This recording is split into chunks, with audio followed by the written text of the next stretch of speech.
aqui em Brasília, no meu apartamento funcional, nesta sexta-feira santa. Quero refletir um pouco sobre a situação e a crise que nós vivemos no Brasil.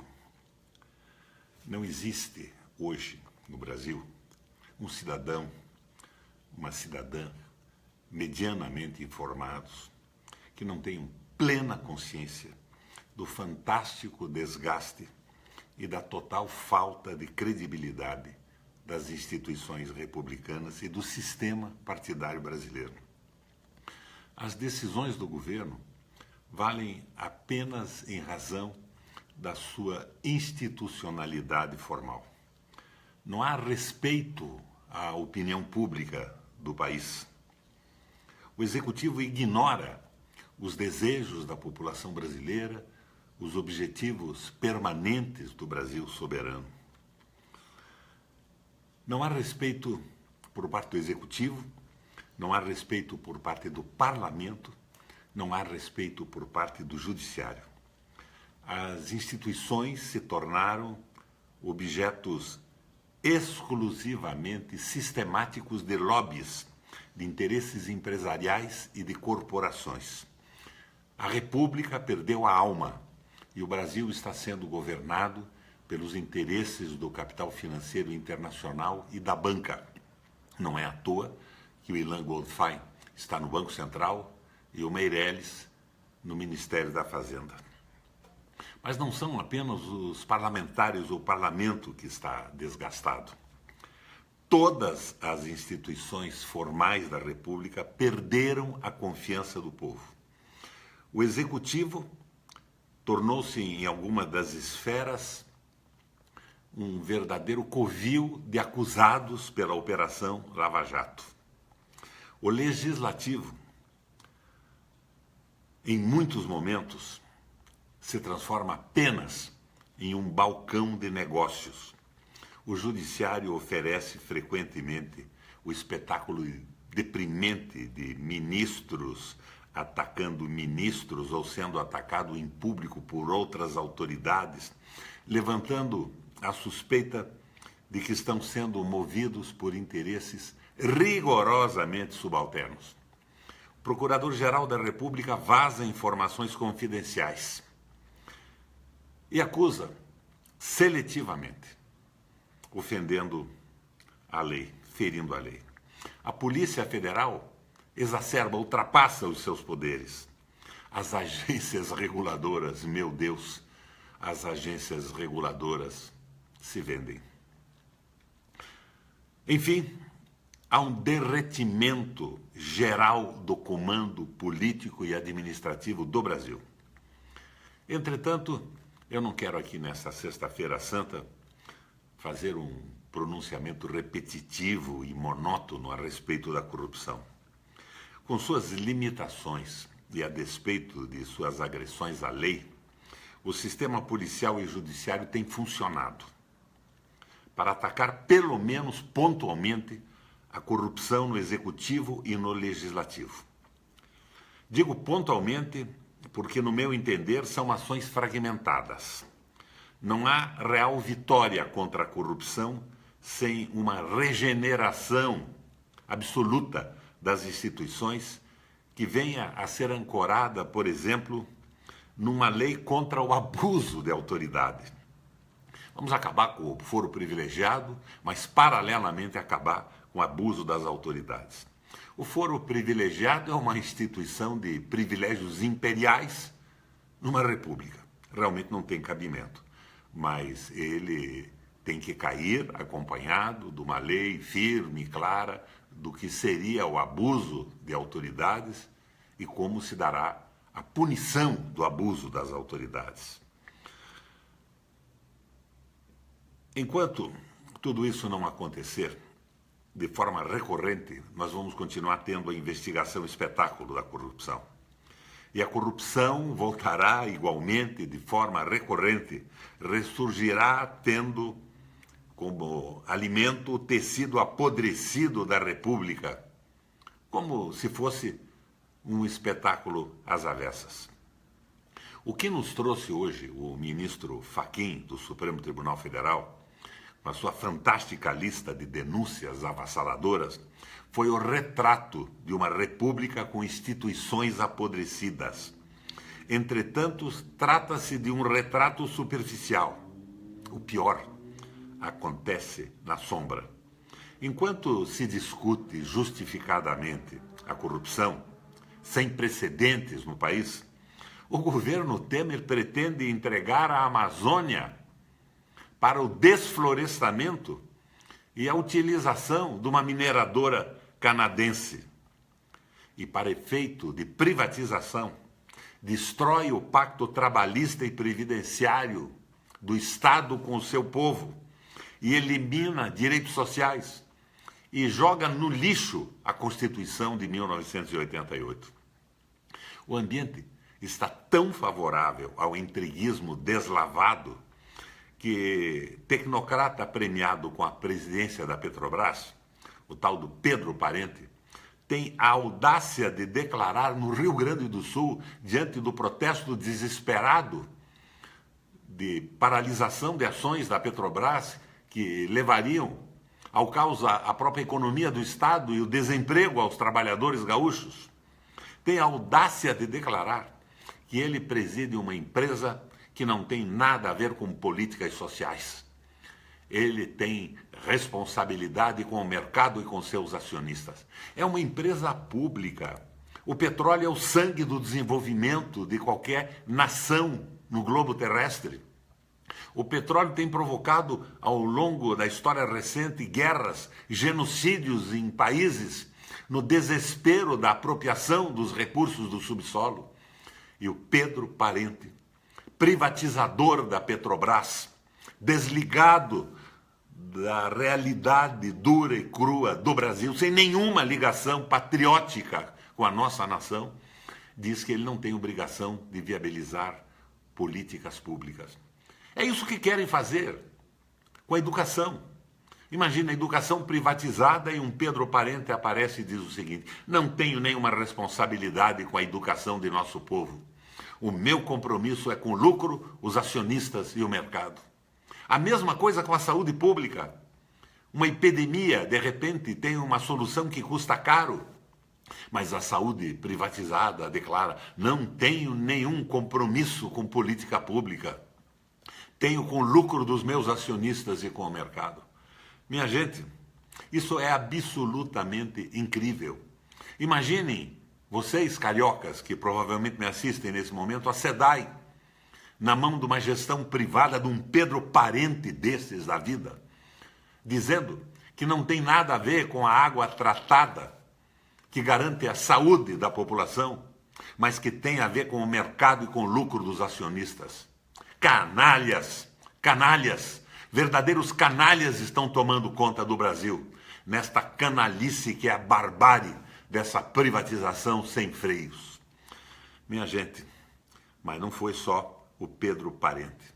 Isso tudo que o Pedro Parente disse, de cara aberta, está embutido no projeto da privatização. É o lucro acima de tudo. A privatização da água só quer ver o lucro do negócio da água, não as necessidades do saneamento público, que contam em qualquer país em primeiro lugar. E enquanto isso, nós, brasileiros estupefatos, acompanhamos o derretimento das instituições, sem compreender bem o que está acontecendo. O governo golpista aproveita o caos parlamentar para passar projetos a toque de caixa no Congresso, dispensando-se, utilizando-se de uma base corrompida de apoio político, emendas, favores, agora dinheiro para estações de rádio e pequenos órgãos de comunicação, nomeação de ministros, cargos públicos, e assim vai o Brasil desnacionalizando, privatizando a Petrobras, a água, grandes áreas de terra querem vender para estrangeiros agora, e querem destruir a Previdência e a consolidação das leis do trabalho. Minha gente, só tem uma solução. Referendo revogatório de todas essas medidas antinacionais e antipopulares. E a retomada do desenvolvimento do país com uma política anticíclica. Investimentos públicos como fez a Alemanha lá na época de 30 com a nova política alemã, com Hjalmar Schacht, como fez Franklin Delano Roosevelt com os Estados Unidos. A forma de retomar o desenvolvimento do ponto de vista do povo, das populações, da solidariedade é conhecida no mundo. O que eles estão tentando fazer no Brasil é uma globalização a serviço do maldito capital financeiro. Mamon da Bíblia, que não é nem Deus nem diabo, é o dinheiro. E não se pode servir ao povo e ao dinheiro como não se pode servir a Deus e a Mamon. Minha gente, eu lembro Cícero na República Romana. Quausque tandem. Até quando, Temer, continuarás abusando da nossa paciência? Por quanto tempo manterá no poder, ao seu lado, essa trupe de 9 denunciados, empoleirados no mais alto escalão da República, que finge nada ter a ver com eles? Não é possível que isto continue.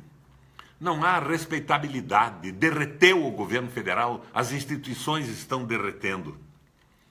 E nós precisamos pôr um fim nisso. Eleição direta, referendo revogatório, investimentos públicos e uma política de desenvolvimento solidária que leve basicamente em consideração o nosso povo, a vida de nosso povo, a aventura de vida de cada pessoa, de cada família, nessa terra maravilhosa que é o Brasil.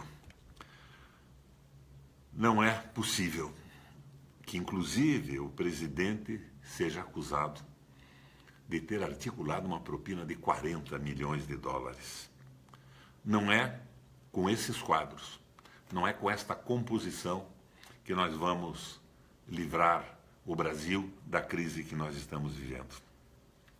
E o famoso Meirelles, ministro da Fazenda, que numa declaração no Rio de Janeiro diz o seguinte: a generosidade da Previdência terá como contrapartida o aumento dos juros. Nunca, na história do Brasil, na história do mundo, um economista, em qualquer posição, ainda mais na dele, disse uma asneira desse tamanho. Não há nada a ver com o aumento dos juros, que é do interesse exclusivo dos rentistas, dos bancos, do capital financeiro, com a generosidade da Previdência. E não sou eu aqui que vou dizer a vocês que nós não temos que consertar algumas coisas da Previdência Pública no Brasil. Mas essa bestialidade dita pelo Meirelles não foi contestada por nenhum economista desses que aparecem todo dia na Globo News, por nenhum jornal. É uma besteira monumental, utilizada como chantagem em cima da classe média para aprovar a privatização da Previdência, que na mão de gestores como Pedro Parente irá originar uma declaração como a dele a respeito da Petrobras no Rio Grande do Sul. Não estou aqui para fazer políticas sociais. Estou aqui para responder ao mercado e aos acionistas. Os acionistas da Previdência Privada, os gestores, os bancos, o capital financeiro. Minha gente, é canalice demais nesse processo todo para que escutemos isso em silêncio. É inacreditável que depois do acolhimento preliminar da denúncia por Fachin, 9 ministros de Estado finjam que o problema não é com eles. No entanto, eles não têm como esconder-se das evidências e, portanto, nada lhes resta de autoridade para continuar governando. Claro, no jogo corruptor com o Congresso, é possível que alguns deles sirvam como instrumentos de negociatas para acelerar a passagem dos projetos vendidos à banca e ao grande capital que estão em pauta. Porque, na verdade, essa podridão toda é sustentada pelos interesses do capital financeiro, da desnacionalização, da privatização do Brasil e da transformação do nosso país num Estado associado ao interesse dos países mais poderosos do capital financeiro no mundo. É um comprometimento explícito que acaba com a credibilidade dos aliados desse maldito esquema paralelo de governo, a banca, o capital financeiro e os interesses das multinacionais. É evidente, minha gente, que diante da situação moral e política brasileira, alguma coisa terá que acontecer no país nos próximos dias, para conciliar a faxina da corrupção, que é importante. Não sou eu que vou dizer que a Lava Jato não foi importante para nos mostrar tudo isso que está acontecendo. Mas ela acabou sendo dominada, talvez através da vaidade e não da corrupção dos seus integrantes, pelos interesses do capital financeiro, pelos prêmios dados aos seus integrantes nos Estados Unidos, pelo elogio da mídia, pela exposição fantástica nas redes de televisão.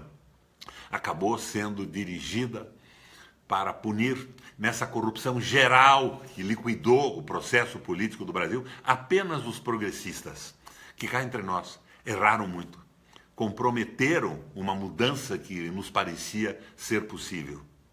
Mas é o momento agora de chamarmos os nossos erros de experiência e nos colocarmos todos, que temos solidariedade, que temos um coração brasileiro batendo no peito, que somos contra a barbárie do domínio das finanças sobre a vida dos homens, sobre a vida da nossa sociedade, de nós que queremos um Brasil soberano, procurarmos a unidade para a reconstrução do Brasil.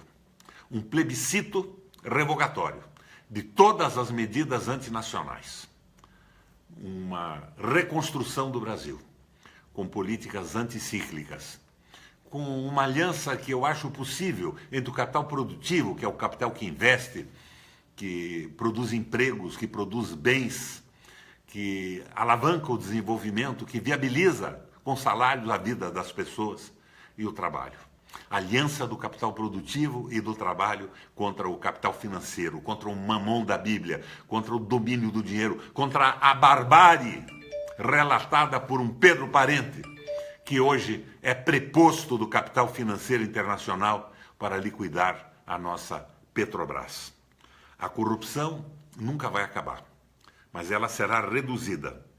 Entretanto, se houvesse uma mágica pela qual a corrupção acabasse hoje, certamente isso não mudaria o Brasil, porque os vendilhões da pátria continuam aí, às vezes ideologicamente, por não acreditarem no povo, por terem na cabeça aquela teoria da dependência do Fernando Henrique Cardoso, que, aliás, o Fachin colocou agora no seu devido lugar.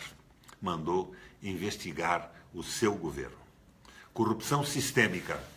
Não há um chefe de quadrilha, há um apodrecimento de todo o sistema, que é sustentado de cima pela mídia financiada pelo capital financeiro internacional, que não pretende nem mais nem menos do que o fim da construção de um Estado social, desenvolvido, progressista e soberano. Minha gente, há que resistir. Dia 28 está marcada uma greve geral no Brasil. É importante a participação de todos nós, para dizer que nós não concordamos. Não concordamos com a corrupção e com a maior corrupção de todas, que é o entreguismo, a desnacionalização do nosso país, da nossa aventura no planeta Terra, na construção de uma civilização solidária, moderna, como é a generosa civilização brasileira. Minha gente, para uma sexta-feira é o que eu tinha a dizer a vocês. Um abração.